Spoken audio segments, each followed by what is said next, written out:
j'en suis? Est-ce que vraiment je suis sûre de ta présence? Est-ce que je crains simplement d'abandonner? J'ai besoin que tu m'aides. Est-ce que je suis sûre et je peux chanter dans la joie aujourd'hui que je te verrai, que ta justice est accomplie pour moi? On va prendre un temps simplement de silence.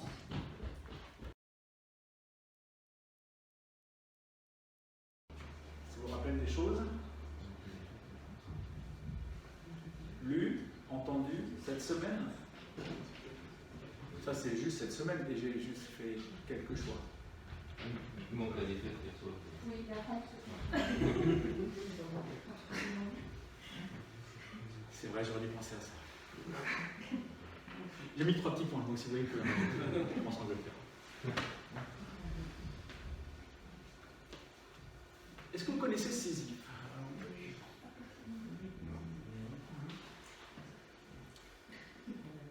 Sisyphe, c'est un personnage de la mythologie grecque, un homme qui a offensé les dieux grecs et il a été puni pour ça.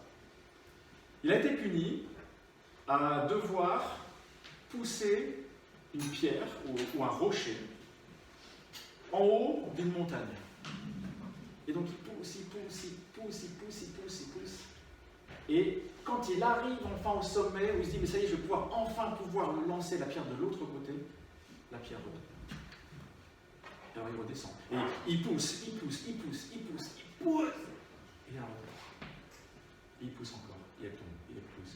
Et elle tombe. Éternellement. C'est son supplice. Le supplice de Sisyphe. Tous ces événements que je viens de vous montrer là, et tous les autres que je n'ai pas cités, me font penser à Sisyphe. On est inondé d'informations qui viennent de toutes parts et qui nous disent que le mal est permanent, que le mal est constant partout, et il récidive sans cesse. Et tout le monde, responsable politique, responsable juridique, responsable religieux, philosophe, scientifique, anonyme, essaye de le traiter pour le faire disparaître. À grands coups de loi, à grands coups de condamnation, de prison, d'expulsion, de solutions en tout genre, tout le monde. Mais il est toujours là. Le mal, c'est un rocher énorme que chacun essaye de repousser, d'éliminer de toutes ses forces. Mais c'est peine perdue. Il est là. Et on continue inlassablement à essayer de le traiter. Et à chaque fois, il est présent. Mauvaise nouvelle après mauvaise nouvelle. C'est désespérant, non? Alors comment s'en sortir? Voilà le thème du message de ce matin. Qu'est-ce qu'on peut faire? Mais qu'est-ce qu'on peut faire? Est-ce qu'il y a quelque chose ou quelqu'un qui peut nous sauver du mal? Et dans ce climat décourageant, la Bible apporte sa réponse. Et vous allez voir, sa réponse, elle est extraordinaire. Je propose de découvrir cette réponse ce matin en lisant un passage du Nouveau Testament. Le Nouveau Testament, c'est la deuxième partie de la Bible. C'est la deuxième partie de la Bible qui a été écrite après la naissance de Jésus. Donc ce passage dans une lettre, en fait, dans le Nouveau Testament, il y a les 4 évangiles, puis il y a aussi d'autres livres qu'on appelle des lettres. Ce sont des lettres, des vraies lettres qui ont été écrites pour être envoyées le plus souvent à des chrétiens. Et ici, on va lire un passage de la lettre d'un homme qui s'appelle Paul, qui était un chrétien et qui a implanté des églises dans l'ensemble du bassin méditerranéen.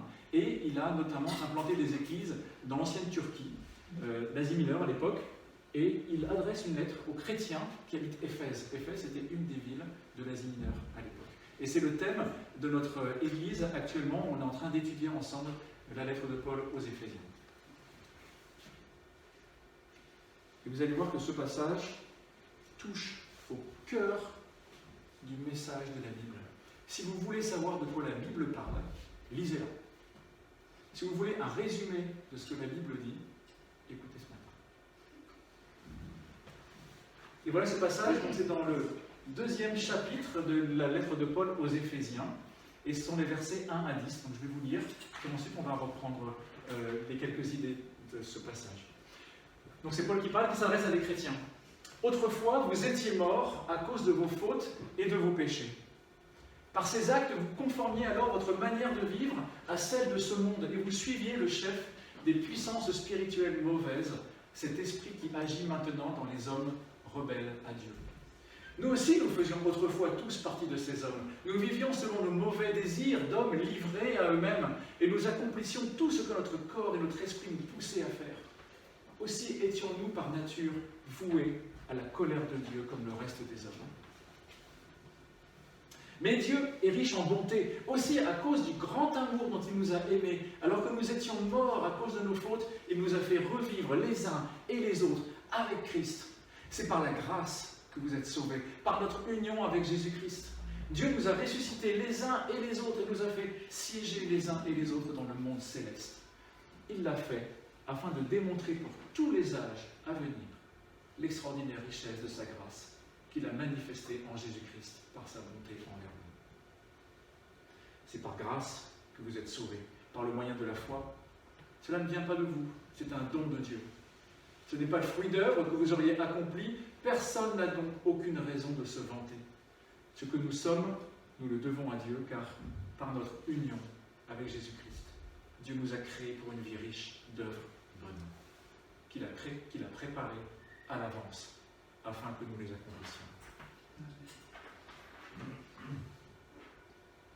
Dans ce passage, on touche au cœur du message biblique et en 10 versets, Paul explique les causes et les conséquences du mal. Il explique la réaction de Dieu face au mal. Et il explique comment l'homme peut être sauvé du mal. Causes et conséquences, réaction de Dieu, comment l'homme peut être sauvé du mal. C'est notre partie de ce.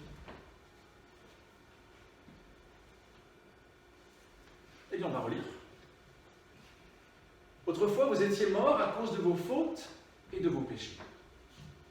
Par ces actes, vous conformiez alors votre manière de vivre à celle de ce monde et vous suiviez le chef des puissances spirituelles mauvaises, cet esprit qui agit maintenant dans les hommes rebelles à Dieu.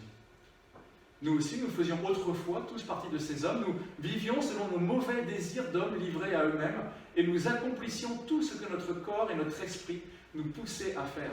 Aussi étions-nous par nature voués à la colère de Dieu, comme le reste des hommes. Alors avant d'aborder la réponse au mal, Paul prend un premier temps pour analyser les causes et les conséquences du mal.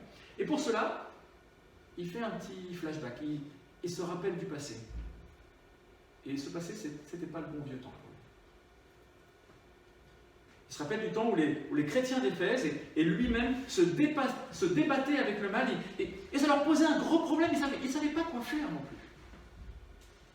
Et dans ses souvenirs, il se rappelle donc de 2 causes et de 2 conséquences au mal. Les 2 causes, c'est la rébellion et le changement d'autorité. Les 2 conséquences, c'est la mort et la condamnation. Alors on va essayer de comprendre, parce que ce sont des termes parfois un peu techniques. Et pour comprendre ça, on va utiliser une image. Et cette image, c'est l'image du match de foot, pas de rugby. Mais j'aurais pu prendre le rugby. Parce que je suis un grand fan de foot. En fait, non, je suis pas fan de foot. Mais l'image, elle est vraiment parlante. Et donc, pour faire un bon match de foot, qu'est-ce qu'il faut? Un ballon. Des équipes. Un terrain. Un arbitre. Un public. Équipe. Alors, j'en ai mis bien sûr l'équipe de France. Arbitre, effectivement. Il nous faut un terrain quand même. Un public. Chose rare actuellement. Puis, bien sûr, c'est le principe, hein. Il faut faire bouger un ballon. Rêvons un peu. Le match de foot idéal. Je sais qu'il y a des grands fans de foot dans la salle. Rêver. Je rêve aussi. les joueurs se respectent et respectent les règles du jeu. Leur objectif, il est commun, c'est de produire du beau jeu pour leur propre plaisir et pour le plaisir du public. Les arbitres sont détendus, ils regardent. Le meilleur gagne et chacun accepte cela avec joie. Et voilà, on a un très bon match de foot. Tout le monde est heureux. Ça, c'est l'idéal. Mais voilà, quand j'ai vu mater, de temps en temps, je regarde quand même le foot, quand l'équipe de France joue notamment. C'est pas exactement ce que je vois. Parce qu'à un moment ou à un autre du match, un joueur commet une faute. Et ça trouble le jeu. Et l'arbitre intervient. Qu'est-ce qui se passe? Qu'est-ce qui se passe quand un joueur commet une faute? C'est mis le jaune, mais il y a d'autres couleurs. Par exemple, le défenseur court après un attaquant, l'attaquant est seul, il a le but devant lui, et les commentateurs sont en train de dire « Oh là là là là, il y a un but qui est en train d'arriver, ils sont en train de monter, la pression, la pression, la pression ». Le défenseur court après lui et le tacle violemment par derrière. C'est mal. L'attaquant tombe, ça lui fait mal. Qu'est-ce qui se passe en fait? Eh bien, le défenseur se rebelle. Le défenseur se rebelle contre la règle qu'il sait bonne, mais il en détermine une nouvelle. Il détermine une nouvelle règle lui-même, comme bonne. Pourquoi il détermine qu'une nouvelle règle est bonne? Parce que ça lui apporte un bénéfice. Il récupère le ballon et il évite un but. Et ça, pour lui, c'est un gros bénéfice. Pour personne, pour son équipe. Le joueur donc se rebelle contre l'autorité qui détermine ce qui est bon ou mauvais pour changer d'autorité. C'est-à-dire que ce n'est plus l'autorité de l'arbitre qui fait référence, et c'est sa propre autorité qui prend le relais et qui détermine ce qui est bien et ce qui est mal, parce que ces nouvelles règles servent son propre intérêt. Vous comprenez le mécanisme? Voilà les deux causes que Paul reprend dans ce passage du mal: la rébellion et le changement d'autorité. Alors l'arbitre intervient et il sanctionne. Et si ce joueur récidive ou commet des fautes plus graves, alors il est condamné à sortir du terrain. Il est exclu du terrain. Petit message à Messi et Barça, PSG. Ça, tu peux me suivre. Le joueur qui commet une trop grosse faute ou trop de fautes, il est exclu. C'est un joueur de foot. Il est fait pour le foot. Sa vie, c'est le foot. Il est né pour le foot. Et le voilà, il est exclu du terrain. Tout ce pourquoi il vit, tout ce pourquoi il vibre, tout ce pourquoi il est fait, disparaît. Pour lui, c'est comme une mort. Il ne peut plus vivre ce pourquoi il existe. Voilà les deux conséquences du mal, la condamnation et la mort. Deux causes, deux conséquences. La rébellion au changement d'autorité, la condamnation et la mort. Et Paul se rappelle et analyse sa propre histoire. Il dit, mais autrefois on était tous des joueurs de foot. On était tous exclus du terrain. À cause de nos fautes. Le livre de la Genèse dans la Bible, c'est le premier livre de la Bible, dans l'Ancien Testament. Il raconte que Dieu existe. Et il dit que Dieu a créé tout ce qui existe. Il a créé aussi les hommes, les femmes, et il les a placés dans un jardin merveilleux. Ils avaient tout pour être heureux. Ils étaient en communion parfaite entre eux, les hommes et les femmes, avec la nature. Ils étaient en communion parfaite avec Dieu. Une vie idéale de paix, d'amour, de confiance. Une vie idéale qui reposait sur une règle. Une règle que Dieu avait donnée. Et l'homme, il s'est rebellé. Il a rejeté l'autorité de Dieu. Il a enfreint la règle. Il a voulu déterminer par lui-même ce qui est bon et ce qui est mauvais. Parce que ça l'arrange. Ça s'appelle le péché. La Bible appelle ça le péché. Et cette faute, elle a produit la mort. L'homme a été exclu de la vie idéale à laquelle il était destiné. Il est mort à une relation parfaite avec Dieu. Il est mort à une relation idéale avec les autres. Il est mort à ce qui donnait réellement un sens à sa vie. Et c'est toujours le cas aujourd'hui. Plutôt que de vivre dans la paix, dans la confiance, dans l'amour, ce que Dieu avait prévu, l'homme vit dans les conséquences de sa rébellion, la souffrance, l'angoisse, la peur, la mort. Le mal provient d'une rébellion vis-à-vis de Dieu et d'un changement d'autorité. L'homme dit, mais je ne veux pas être sous l'autorité de Dieu, moi ça ne me plaît pas. Hein. Je ne veux pas qu'il y ait quelqu'un qui me dise ce qui est bon ou ce qui n'est pas bon pour moi. Moi, je n'ai pas envie, moi. Je veux décider, moi. Et donc, il se défait de l'autorité de Dieu. Et en faisant ça, il dit, mais c'est bon, je suis libre, je peux faire ce que je veux. En fait, il n'est pas libre du tout. Il se défait de l'autorité de Dieu pour se soumettre à une nouvelle autorité. Et cette autorité, elle s'appelle... Vous savez comment elle s'appelle? Elle s'appelle le moi.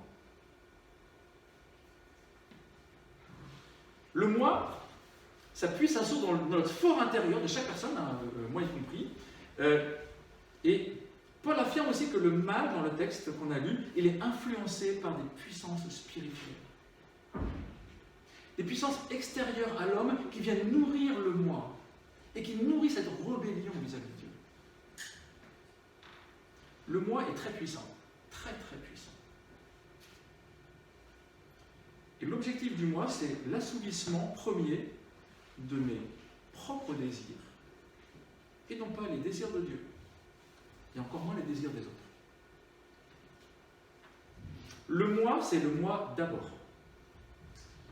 C'est ma réussite, mon bonheur, ma réputation, mon bien-être, avant les autres. Et le moi a ses propres règles. Et le moi détermine lui-même ce qui est bon et ce qui est mauvais. Ce qui est bon, c'est ce qui nourrit mon bien-être. Ce qui est mauvais, c'est ce qui m'éloigne de mon bien-être. Donc le moi a ses propres règles, différentes des règles de Dieu, différentes peut-être des règles du pays dans lesquelles je vis. Il a ses règles à lui. Et l'homme est soumis à ces règles. Il n'est pas libre du tout. Oh non. Le moi est son maître. Paul utilise dans le passage l'homme livré à lui-même.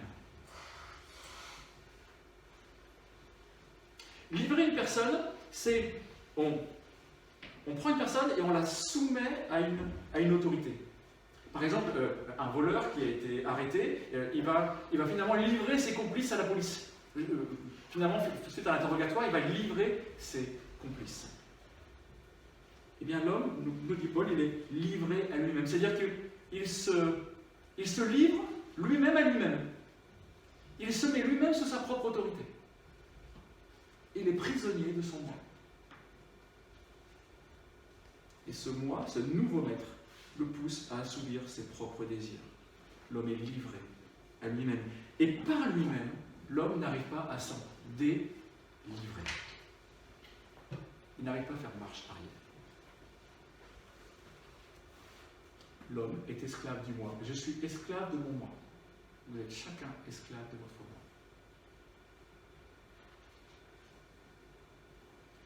Enfin, le mal produit la colère et la condamnation de Dieu. Devant toutes ces infractions, pour toute cette rébellion, devant tout ce mal, Dieu ressent une colère. Quand quelqu'un vous fait du mal, vous ressentez quoi? De la joie? Vous ressentez de la colère. Quand nous ne respectons pas les règles que Dieu a données pour notre bien, il ressent de la colère. Cette colère est légitime, comme un arbitre sur le terrain, où il est entouré par des tas de joueurs qui commettent faute, sur faute, sur faute, sur faute, sur faute. Ils ne font que ça. L'arbitre est très en colère. Et il fait quoi? Il condamne, il condamne, il condamne. Tu sors, tu sors, tu sors, tu sors, tu sors. Il n'y a plus personne sur le terrain. Là où tout devait bien se passer, où l'homme était fait pour vivre, personne.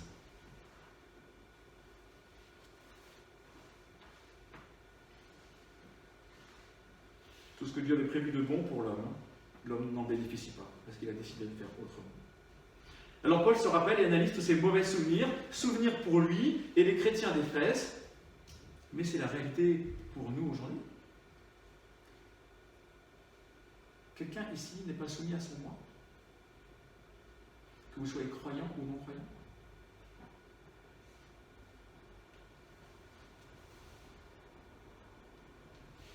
On se démène tous avec ça. Alors c'est intéressant de comprendre les causes et les conséquences. Les comprendre, ça ne suffit pas, parce qu'on est toujours en train de pousser la pierre. Il faut savoir maintenant quoi faire. Qu'est-ce qu'on peut faire pour être débarrassé, pour être sauvé? Alors on va continuer le passage. Dans la Bible, on parle de l'évangile. L'évangile, ça fait... Beaucoup ne savent pas forcément ce que ça veut dire. Évangile, ça veut dire bonne nouvelle. Quand vous lisez la Bible, il y a très souvent ce schéma-là qui fait, il y a une mauvaise nouvelle qui tombe. Dieu parle d'une mauvaise nouvelle. Et à un moment donné, il dit, mais il y a une bonne nouvelle.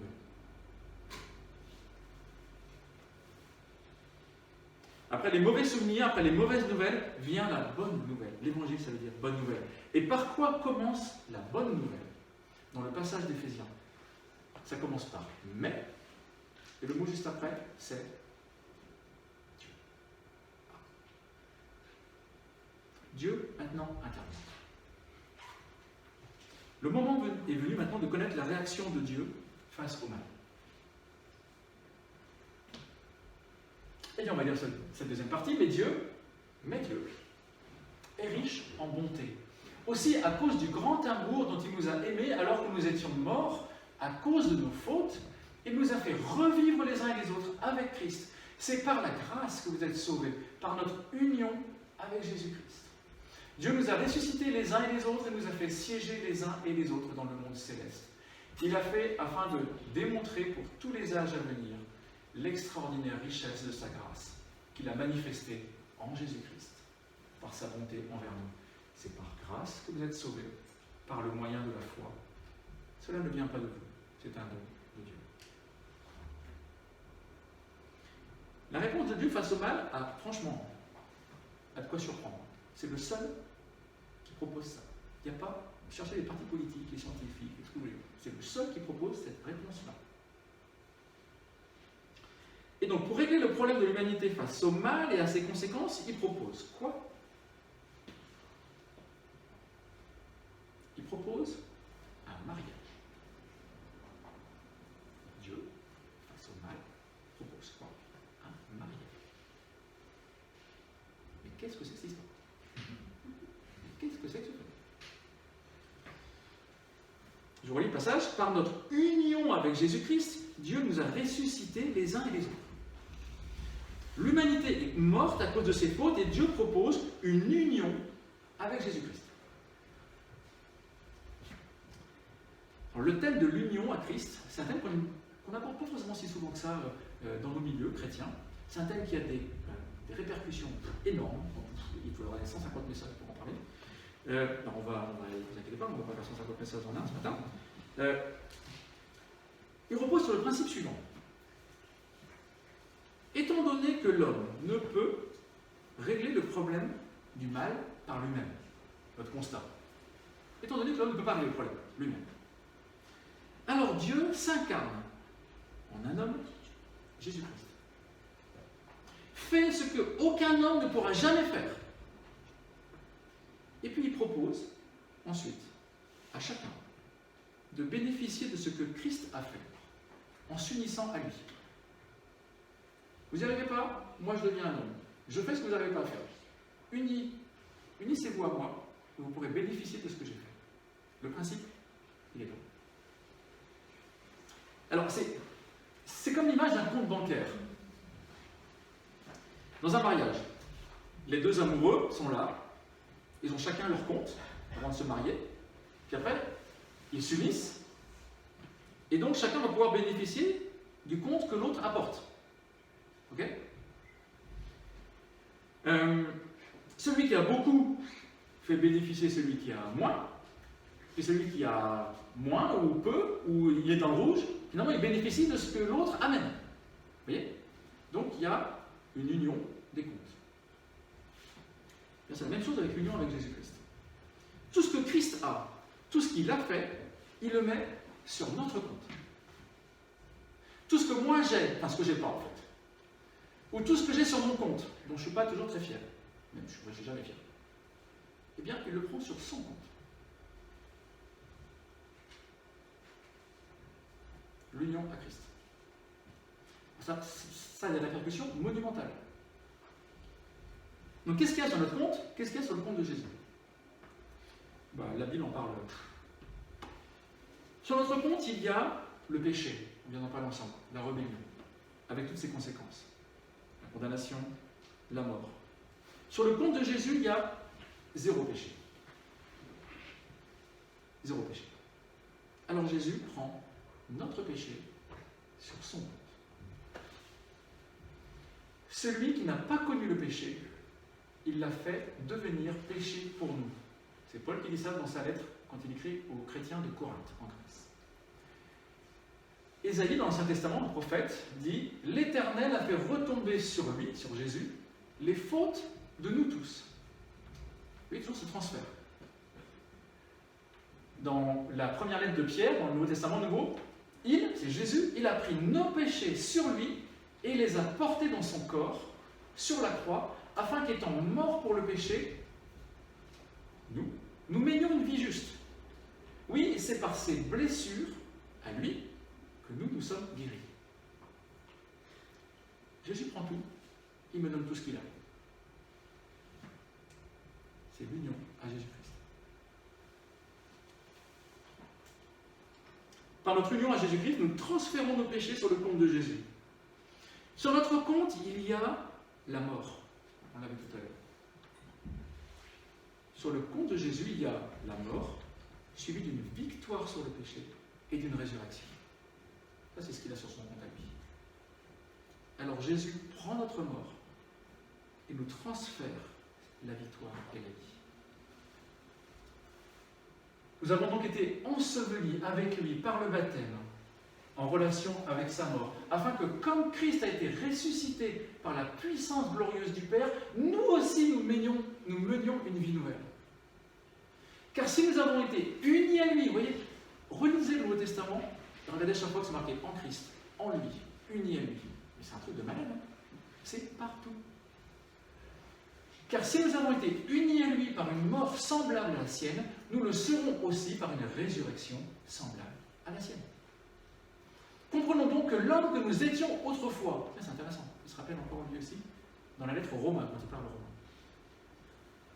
a été crucifié avec Christ, afin que le péché, dans tout ce qui faisait sa force, soit réduit à l'impuissance, et que nous ne soyons plus esclaves du péché. Christ est ressuscité, alors il nous transfère sa résurrection. En effet, de même que tous les hommes meurent du fait de leur union à Adam, tous seront ramenés à la vie du fait de leur union à Christ.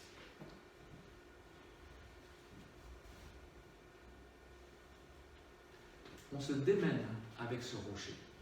On le pousse, on le pousse, on le pousse. Et on n'y arrive pas. Il y en a un qui vient. Et lui, le rocher, il le pousse. La pierre, pas de problème, je la roule dans la pierre. Il était mort. Il a roulé la pierre. Et il vit. Il nous dit, si tu es uni à moi, je te roule ta pierre.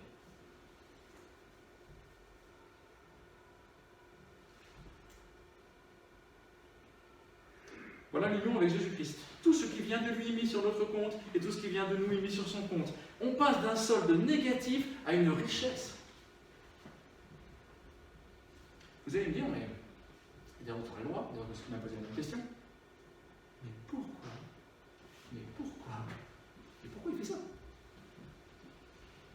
Pourquoi il fait ça? Je veux dire, le transfert de compte est tellement déséquilibré, tellement à son désavantage et tellement à notre avantage. On dit que c'est pas possible, désolé, excusez-moi, il est fou.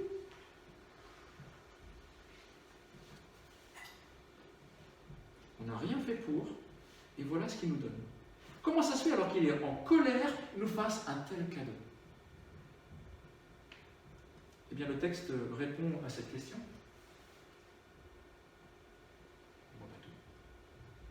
Dieu est riche en bonté, à cause du grand amour dont il nous a aimés. Il l'a fait afin de démontrer pour tous, les âges à venir, l'extraordinaire richesse de sa grâce. Vous voulez savoir pourquoi Dieu a fait ça? Pourquoi Jésus a fait ça?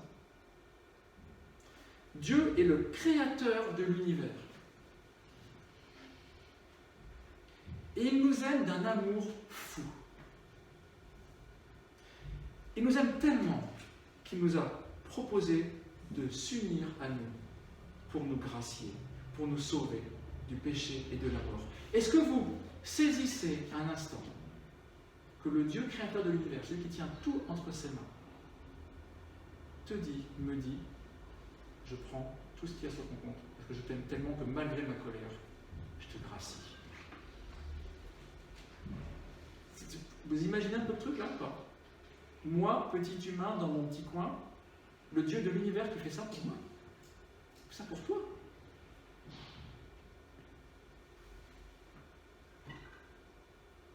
Alors on va aborder la dernière partie. Concrètement, comment on fait pour sceller cette union? Il dit, je te propose de t'unir à moi. Comment on fait pour s'unir à Jésus? Dieu nous tend la main, l'alliance est prête. On pourrait parler de l'alliance et toute la thématique qu'il y a derrière. Qu'est-ce que nous, on a à faire? Comme dans un mariage. Dans un mariage, il y a les deux futurs époux qui sont l'un face à l'autre et on se fait des promesses. Et à un moment donné, l'époux, le futur époux dit oui. Et bien tout ce que Dieu attend, c'est oui. C'est oui, je crois que ce que tu m'offres est vrai. C'est le salut par la foi. C'est la dernière partie du message de ce matin. La réaction de l'homme face au mal. C'est-à-dire, mais devant tout ça, devant ce constat de mauvaises nouvelles, devant ce cadeau que Dieu offre, quelle est maintenant ma réponse? Qu'est-ce que je fais? Est-ce que je suis indifférent? Est-ce que je réponds? Est-ce que je renvoie balader? Après, chacun est libre. Quelle est la réaction de l'homme face au mal? C'est par grâce que vous êtes sauvés par le moyen de la foi. Cela ne vient pas de vous, c'est un don de Dieu. Ce n'est pas le fruit d'œuvres que vous auriez accompli. Personne n'a donc de raison de se vanter. Ce que nous sommes, nous le devons à Dieu, car par notre union avec Jésus-Christ, Dieu nous a créés pour une vie riche d'œuvres bonnes qu'il a préparées à l'avance afin que nous les accomplissions. L'union à Christ est la réponse que Dieu offre pour être sauvé du mal et de ses conséquences. Et cette réponse, elle est très différente de toutes les philosophies que le monde offre. Très différente de toutes les religions que le monde offre par rapport au mal. Tous les modes de pensée. Pour cette dernière partie, je propose assez rapidement de faire une revue rapide de ce que le monde offre pour combattre le mal. Et quelle est la différence fondamentale entre ce que le monde propose et ce que l'Évangile propose, entre ce que la Bible propose. Mon but n'est pas de critiquer les autres religions, les autres philosophies, les modes de pensée. Chacun fait son propre choix, en connaissance de cause. Mon simple but ce matin, c'est de montrer quelle est la différence entre l'Évangile et tout le reste. Vous allez voir, c'est très simple. Dans l'hindouisme, c'est une religion polythéiste, hein, donc il y a de multiples dieux. Je ne crois même pas qu'on sache le nombre de dieux. L'enseignement de l'hindouisme, c'est que l'homme naît, meurt et renaît dans un cycle infini auquel il ne peut pas échapper. Il ne renaît pas d'ailleurs seulement humain, mais il peut renaître sous forme de plantes, d'animaux, d'insectes. Et la loi du karma affirme que les choses qui surviennent dans la vie d'une personne, qu'elles soient bonnes ou qu'elles soient mauvaises, c'est des conséquences d'actes commis dans les vies antérieures. Ce que je vis aujourd'hui, bon ou mauvais, c'est parce que j'ai fait d'autres choses dans d'autres vies. C'est la loi du karma. Et pour sortir de ce cycle et triompher de ce mauvais karma, l'homme doit pratiquer le yoga. Le yoga, ce n'est pas juste des trucs comme ça. Il y a toute une philosophie, une pratique derrière.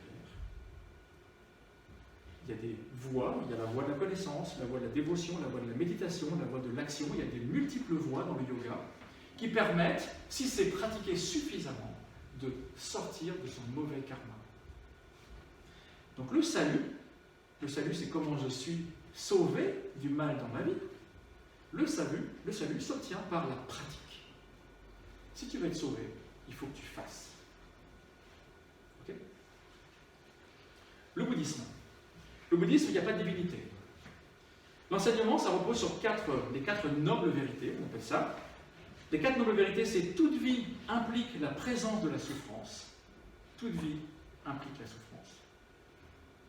Deuxième vérité, le désir est à l'origine de cette souffrance. Troisième vérité, la fin de la souffrance s'obtient en travaillant à la cessation du désir. Moins tu as de désir, moins tu auras de souffrance. Et quatrième élément, le chemin menant à la fin de la souffrance est la voie du milieu. Cette voie du milieu s'appelle aussi le noble chemin octuple, et ça demande un ensemble de pratiques pour pouvoir atteindre le nirvana. Le nirvana, c'est la cessation de tout désir et donc de toute souffrance. Donc si tu veux atteindre le nirvana, il faut que tu pratiques le noble chemin octuple. Le salut s'obtient par le faire. Tu veux être sauvé, tu fais. Je ne sais pas si vous voyez venir. L'islam. Ce que je dis là, et je ne porte aucun jugement, c'est la réalité.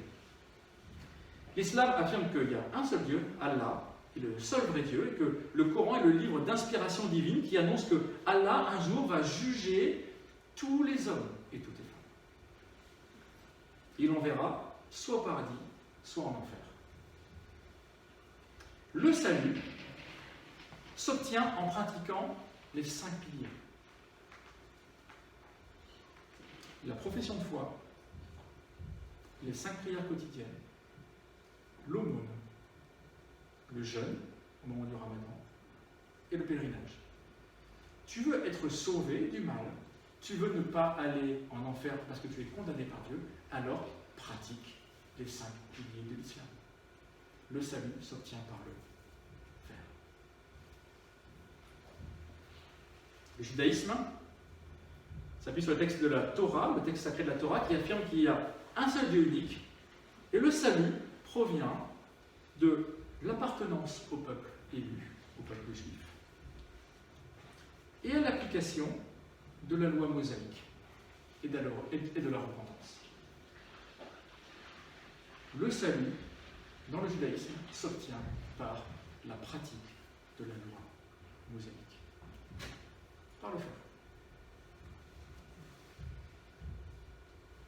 Mais le passage de la Bible que nous avons lu ce matin ne dit pas « Vous serez sauvés du mal et de ses conséquences en faisant des œuvres », mais il dit « Mais par le moyen de la foi, cela ne vient pas de vous.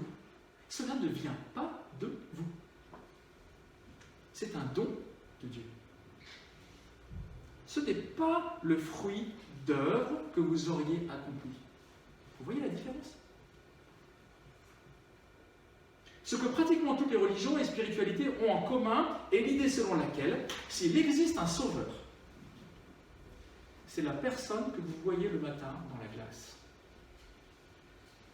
Tu veux être sauvé, regarde-toi dans la glace et tu vas voir le visage de ton sauveur. C'est toi-même. Et si tu pratiques suffisamment, tu seras sauvé. Fais, et tu seras sauvé. La religion dit, pour être sauvé, tu dois faire. L'Évangile dit, pour être sauvé, tu es invité à croire ce que Jésus a fait. C'est pas la même chose du tout. Le sauveur, c'est pas toi, c'est un autre. C'est pas ce que tu as fait, c'est ce que Jésus a fait. C'est fondamental. L'Évangile dit, vous ne pouvez pas vous sauver vous-même. Vous en êtes incapable. Vous ne ferez jamais assez de bonnes actions pour faire disparaître le mal et plaire à un Dieu parfait. Pour obtenir les bonnes grâces d'un Dieu parfait, il faudrait être parfait, et vous êtes loin d'être parfait. Jésus, lui, il est parfait. Jésus, il s'est laissé clouer sur une croix, il est mort à notre place, il a payé le prix pour que toi et moi, nous puissions être sauvés. Et il est ressuscité pour nous donner la certitude que si nous croyons en lui, si nous lui disons oui, je crois, si nous nous unissons à lui par la foi, alors on sera réconcilié avec Dieu et sauvé. C'est un cadeau. C'est un don. Tu n'as rien à faire. Juste à croire que Jésus a fait pour toi. C'est sa grâce et ce n'est pas notre mérite. Ça, c'est l'Évangile. Vous voulez savoir le message de la Bible? Le voilà. Tout ce que vous lisez dans la Bible vous amènera à ce message-là. Tout.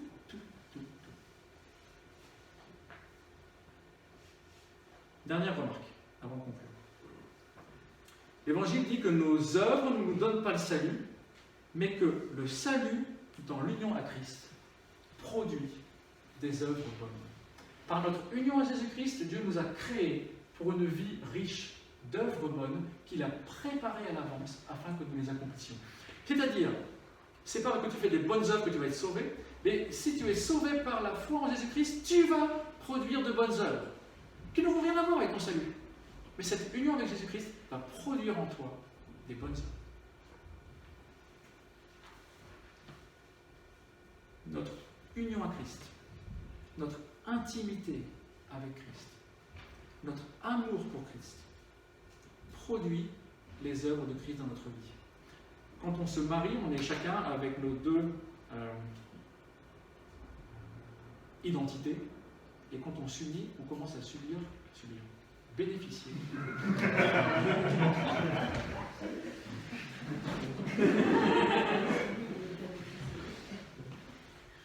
On va parler au niveau de Jésus-Christ. Là, c'est parfait.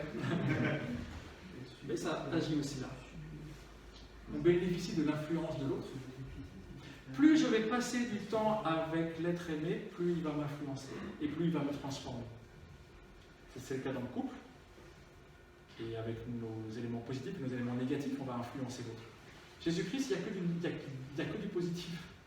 Plus je vais passer du temps avec lui, puis plus je vais témoigner de mon amour pour lui, plus je vais le connaître, plus il va m'influencer.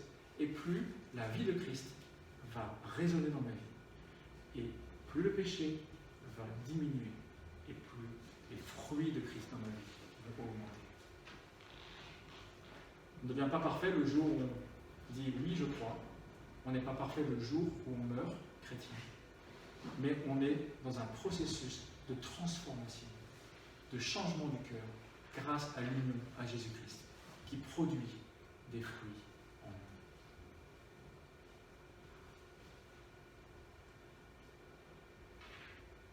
Là, on va conclure.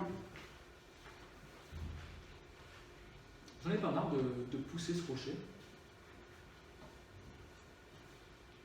J'en ai pas marre d'être découragé devant votre incapacité à éliminer le mal dans ce qui pourrit votre vie.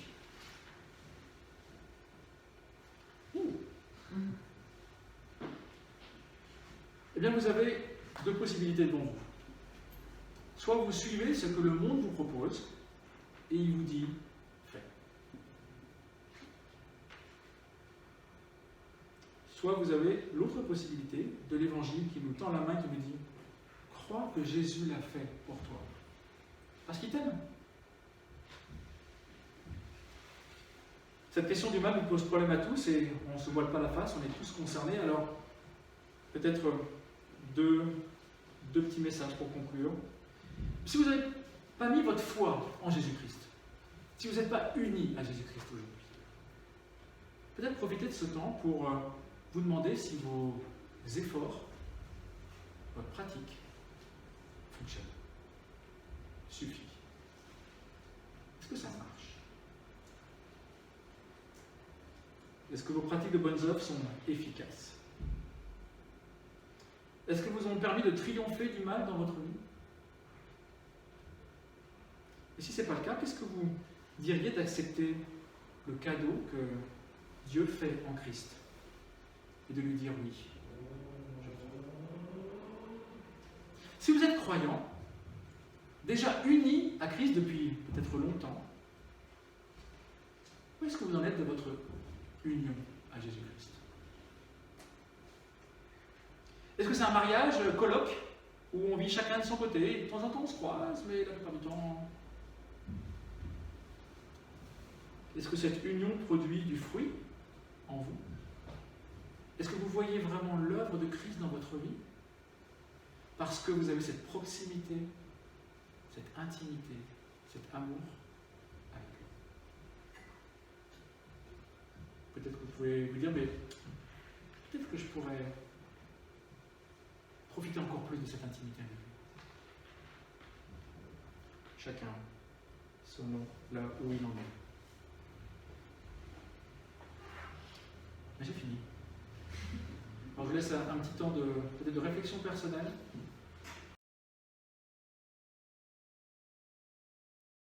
Merci beaucoup Yann. Je pense qu'on a entendu plein de choses.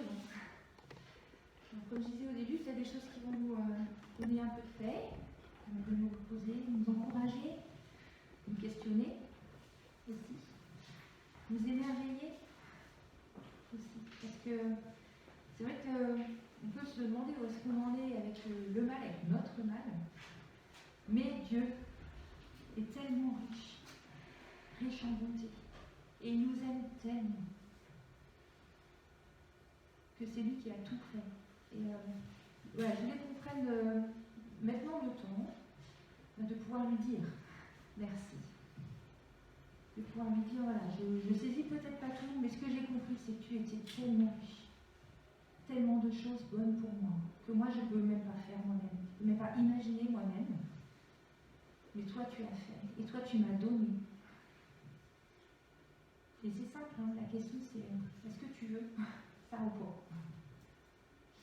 Et du coup les réponses c'est possible. Et on va chanter plusieurs chants. Alors peut-être oui, on ne va pas chanter oui je crois. Peut-être pas. Mais comment ça on peut se questionner. Pourquoi je ne peux pas dire oui je crois? Pourquoi aujourd'hui là je suis dans un creux de forme, j'arrive plus à dire oui je crois parce que je ne vois pas que Dieu est bon. Seigneur, rappelle-nous que tu es riche en bonté. Rappelle-nous combien tu nous aimes. Rappelle-nous qu'à cause de Jésus, tu as fait de nous une seule famille. Tu nous as tous sauvés sans trier. Et les enfants vont monter, on va peut-être ouvrir les fenêtres, profiter du mouvement pour changer d'air, mais voilà, rester dans cet esprit et dire voilà, Seigneur, tu as tout fait pour moi. Et à cause de Jésus, tu me délivres. On a parlé de ce que c'est livrer quelqu'un. Et Dieu a dit, il nous délivre. Et voilà, qu'à cause de Jésus, on puisse dire oui, je veux la richesse du compte de Dieu pour moi. Je veux tout ce qu'il a donné pour moi. Et comme je suis, Dieu ne nous demande pas d'être d'abord super, d'avoir tout compris, d'avoir tout intégré, d'avoir déjà tout fait pour avoir au moins une apparence de parfait, comme ça au moins je peux venir devant Dieu, je peux venir tel que je suis. Et tel que je suis, parce que lui il est parfait, il peut tout changer. Voilà, on va chanter ces quelques chants. Sentez-vous libre pendant qu'on chante de vous lever, de rester assis, de ne pas chanter, d'écouter, de continuer à prier. Voilà. Si les choses vous parlent, dites les.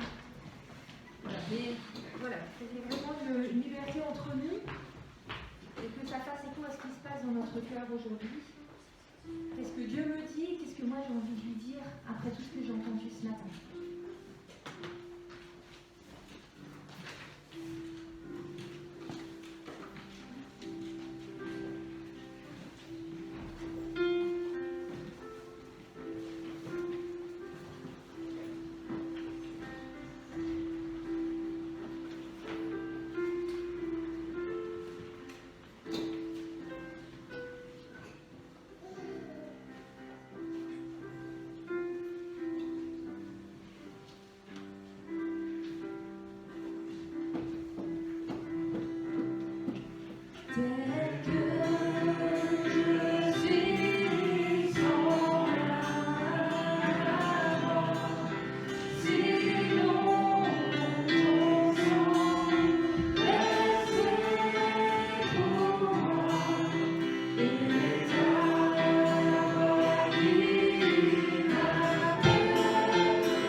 vient de les lire dans ce que Yann nous a présenté. Je pense que les enfants, vous avez dû lire ça aussi.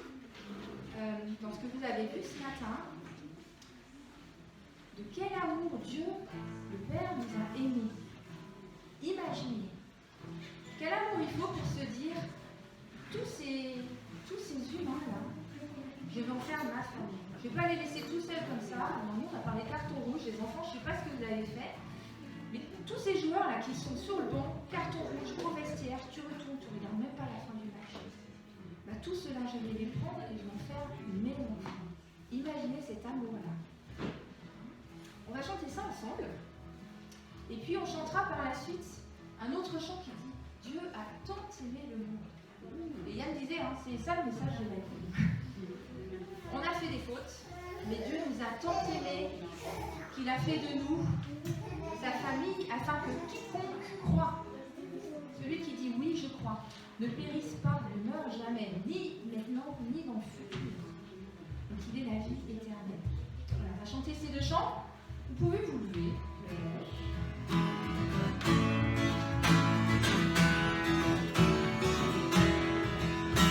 Oh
oui qu'il est la vie éternelle.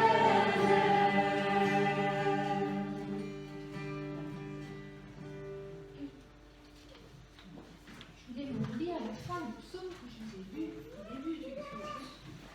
Un psaume qui a été écrit bien avant que Jésus n'apparaisse sur terre.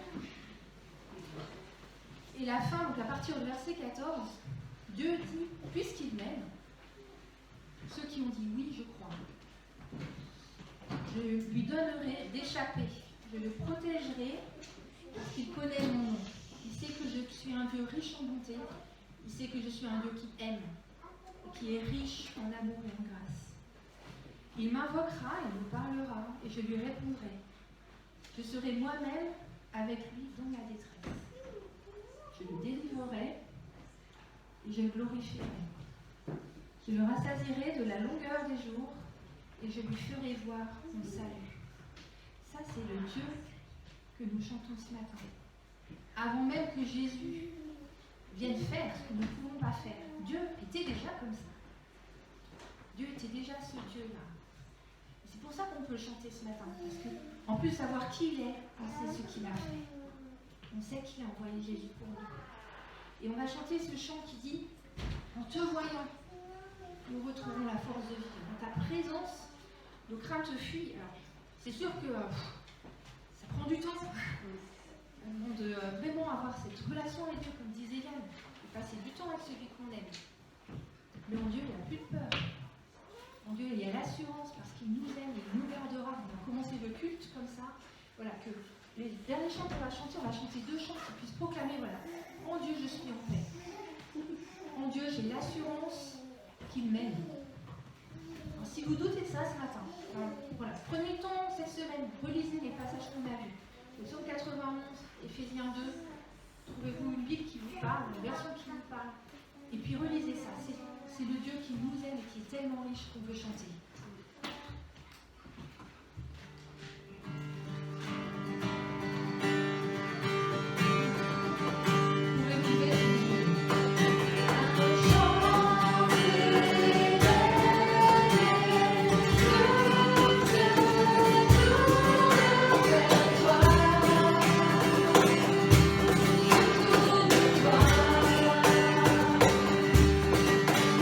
Let's fly.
avec l'assurance d'avoir la lumière de Dieu sur notre sentier, ce culte prend fin.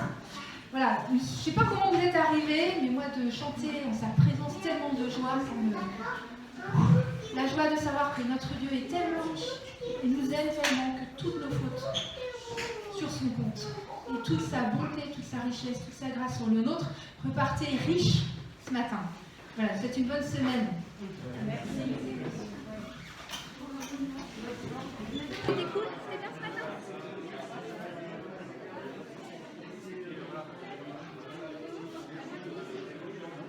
Je sais pas.